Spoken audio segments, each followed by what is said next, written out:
Hey everyone, welcome back to my channel. I'm Katie. In today's video, we are going to be doing a kitchen refresh, sort of like a little makeover on my kitchen. I haven't done this in a really long time and the kitchen gets a little bit cluttered. I'm sure you can all relate to that, just like mail and other things just seem to pile up. So I want to clear out the whole thing and just start fresh. And I'm going to make some DIYs and also just show you how I like to style the kitchen countertops and things like that to make it really fresh and cozy and welcoming. So I'm really excited to share it with you, and I'm also excited because this video today is sponsored by Cricut. You guys know I love my Cricut cutting machine, so we'll get into talking about that a little bit later on in the video, but for now let's get started by looking at some before footage of my kitchen. Okay, so here's the before of our kitchen. I basically just cleaned it up and removed everything but the essentials like our coffee maker. I also kept this fluted pedestal that I made in last week's video to hold our dish soap and scrubber brush. I think it is so important to start with a clean slate when you're giving a room a refresh. One thing that I always love having in the kitchen is flowers of some kind. They make me so happy, and as much as I love fresh flowers, I don't always get the chance to pick them up. So dried florals are a great alternative. You don't have to worry about them wilting or keeping them fresh with water. And I found this gorgeous bouquet last week. I just had to have it. It was pretty big, so once I took it apart, I saw that there was a smaller bouquet wrapped with wire inside, and it was the perfect size for my vase. I removed the wire and arranged it in the vase, and I can't stop staring at it. It is so pretty. So I'm going to style this wicker tray that I thrifted, so I'll add the flowers, and I thought it would be nice to have a pretty dish towel here.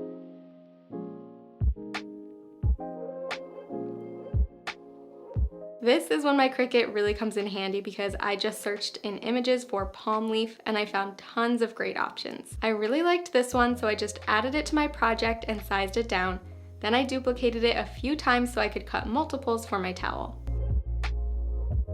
Now I'm ready to make it, so I'll just mirror this so it doesn't come out backwards, and we're ready to cut it out. I'm using this olive colored iron-on material, so I just added enough of it to my cutting mat and inserted it into my Explorer. Hit go, and it got to work doing the cutting.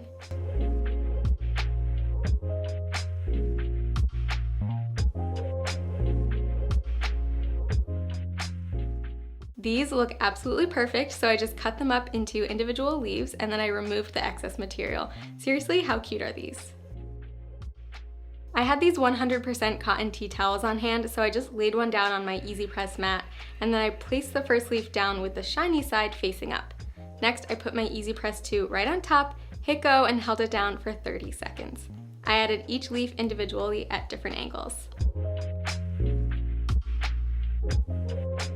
Now for the super satisfying part, which is removing the liner, and I always love how cleanly it comes off. And now my decorative towel is complete. I love the palm design and I can't wait to add it to my tray. Of course, I'm going to finish this area off with a candle because you can't go wrong with candles in the kitchen, in my opinion. They just make everything feel extra cozy.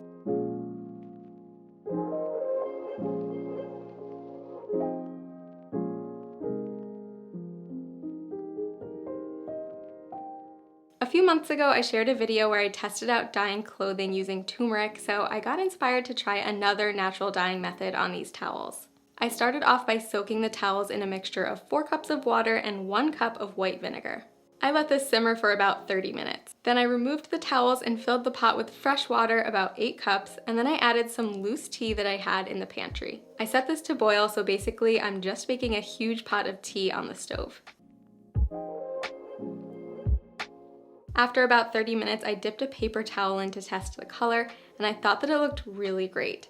I used a fine mesh strainer to strain out the tea, and this took a little while, but eventually I got most of it out. And it's no big deal if some of it stays in the pot because you'll be rinsing the fabric later anyway. So I added my towels in and made sure that they were really saturated with the dye mixture. I also scrunched one of them into a ball and added some string just to see if I could get a bit of a tie-dye effect. I let them sit in this mixture for an hour because I really wanted a rich color. After the hour was up, I rinsed them quickly to cool them off and then laid them out in the sun to dry. I can't wait for you guys to see the result. I think you're going to love it, but first, let's make some quick art pieces to style along with this towel. I'm really into keeping things minimal and fresh, especially in the kitchen, so I wanted to create some minimal art pieces. I searched for Botanical in Design Space and I found this really pretty floral drawing. I decided that I didn't need this yellow area, so I just deleted that and then sized this up a bit for the frame that I'll be using. I made sure it was set to draw, and that's literally it. We're ready to make it. I just loaded some cardstock on my cutting mat and into the machine, and this is my favorite part. always. I love watching the design being drawn. It's always so satisfying to me.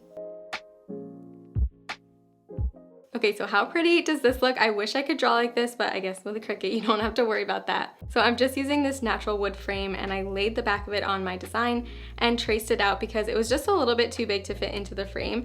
And I think this is actually going to look even nicer because the image will fit the entire space of the picture frame.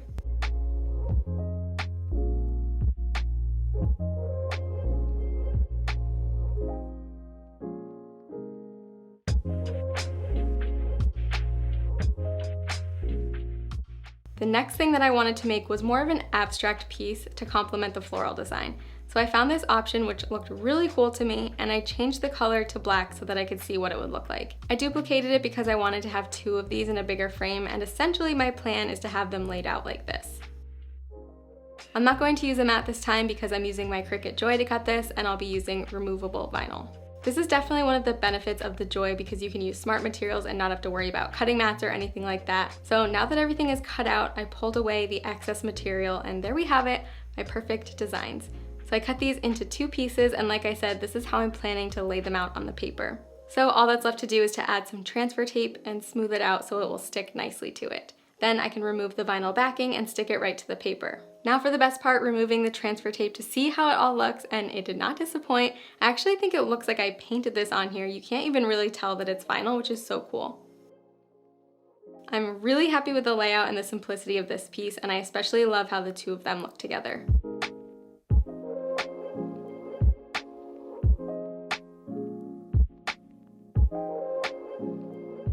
Here is the final look of the dyed towel. It came out such a lovely pink color. I think it was because the tea was a blueberry tea, so it had a little bit of a purple tone to it. I definitely recommend trying out tea staining because it is so much fun to see what colors you get. I kind of feel like it's always a little bit of a surprise. And I also love the two art pieces styled together like this.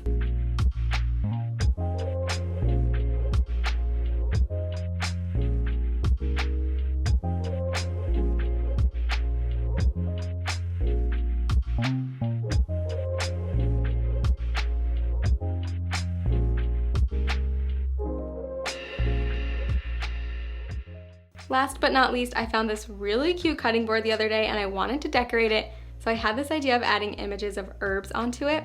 I'm going to share this project even though it was slightly a fail because I want to show my mistakes and how you can avoid them. So after searching for images of herbs and adding a few different ones in, I sized them all down and arranged them so that they would fit on my board. I selected them all and hit attach, and then I set it to draw instead of cut. Okay, so here's where things went downhill a bit. I said that it would be a black infusible ink pen, but I used a marker instead. So I went through the steps of mirroring it and then adding the marker.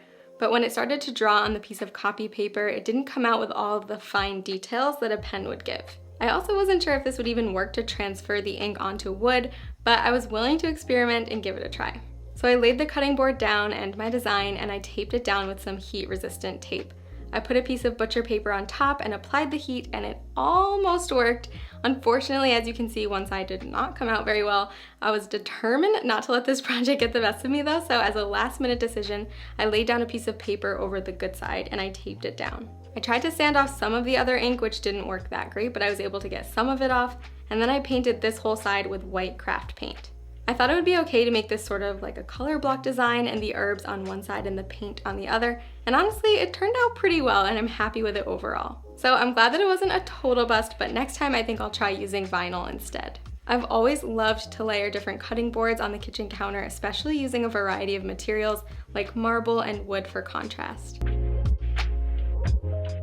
So I added in my little color blocked cutting board, and I think it ended up looking really cute at the end of the day.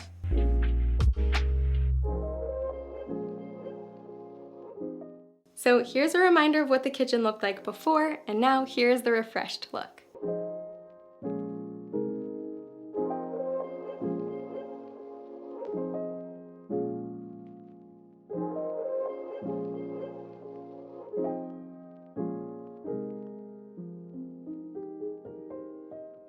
Okay, if you've been here before, then you know what to do. Let me know in the comments down below which one of these DIYs was your favorite. leave your vote down in the comments, and I hope you guys enjoyed seeing this kitchen refresh.